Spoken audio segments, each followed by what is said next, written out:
after independence, those people who have colonized Africa are still in Africa and identify as Africans.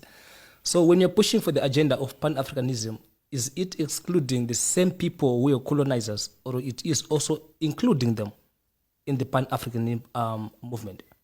I think that anybody who is here or anywhere who wants to build African sovereignty and ensure that we are not a pawn in another geopolitical contestation between East and West, I would consider them to be a friend of Africa and an African.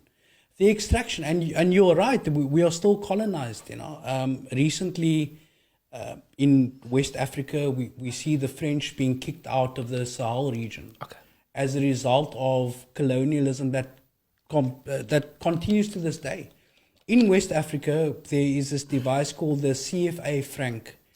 Those countries that were colonized by France made sure that these countries were economically subservient to it and answerable to France in Francophone Africa.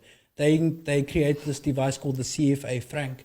It is a currency, or rather a more than a currency. France determines the value of that currency, how much of that currency is allowed to be printed, and those African countries in the Sahel would then be it would be easier for them to trade with France than it would be to trade with any other partner.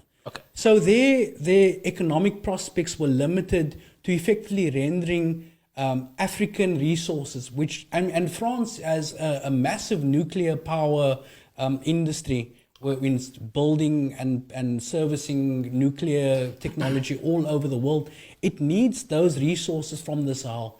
When recently there's been a sea change in that region, these countries are being told France is being told to get out of these countries, and they're being expelled from these countries because of the colonialism, the economic colonialism that continues to this day.